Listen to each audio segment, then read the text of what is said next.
धर्मगुरु लगातार सनातन पर जो उंगलियां उठ रही हैं और दयानिधि स्टालिन है उनके खिलाफ बिहार में एक मुकदमा दर्ज हुआ है उनके इस तरह की बयानबाजी को लेकर। तो क्या मानते हैं जो सनातन को लगातार अपना निशाना बना रहे हैं? देखिए, सनातन को मिटाने की कोशिशें हजारों साल से हो रही हैं।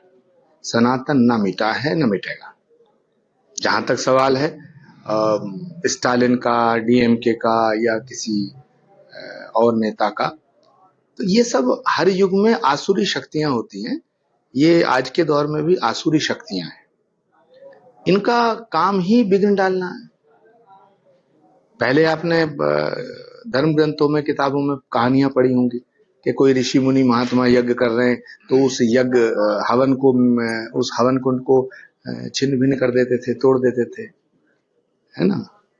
रावण के जमाने में क्या होता था, रावण के राज्य में क्या होता था, महात्माओं को लूटा जाता था, उनके कमंडल लूट लिए जाते थे, उनके पात्र लूट लिए जाते थे, उनके वस्त्र लूट लिए जाते थे। तो सवाल इस बात का है कि ये आसुरी शक्तियां हैं, ये हर युग में रहती हैं, हर युग में रहेंगी। लेकिन भारत भावनाओं का देश है, श्रद्धा का देश है, आस्था का देश है।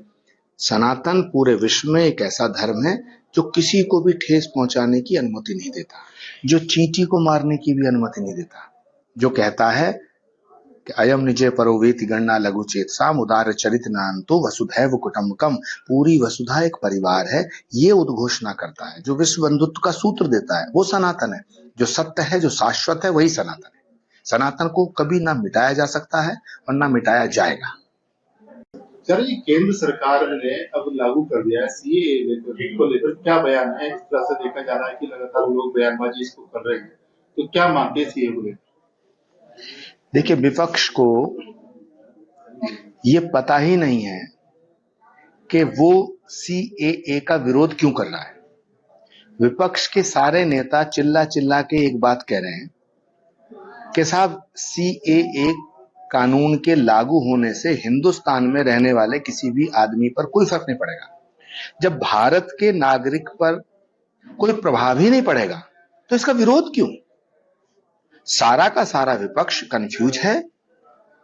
मुझे लगता है कि पूरा विपक्ष जो है वो राहुल जी की तरह सोचने लगा है कि प्रधानमंत्री का विरोध करना है, नरेंद्र मोदी का विरोध करना है, वो कुछ भी करें उसका विरोध करना है।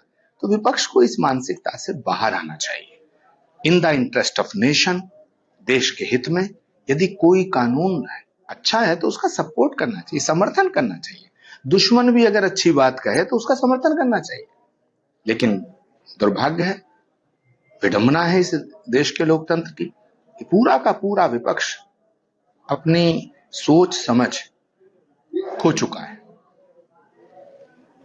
हरियाणा में सरकार चेंज हो गई है, बदल गई है, नई सरकार ने शपथ ली है, फ्लोर टेस्ट भी पास हो चुका है।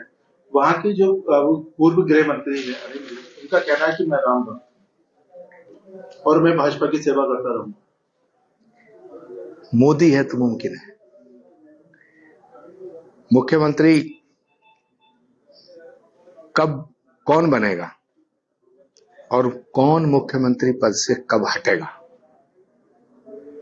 ये या तो परमात्मा जानता है या नरेंद्र मोदी जानते हैं। यही एक सच्चे नेता की पहचान है। सख्त फैसला लेना, राष्ट्र के हित में फैसला लेना और उसको लागू करना, यही मोदी की गारंटी है। सवाल है मोहम्मद आरिफ खान, वो उनसे आपके बहुत अच्छे संबंध है, आपके मित्र हैं।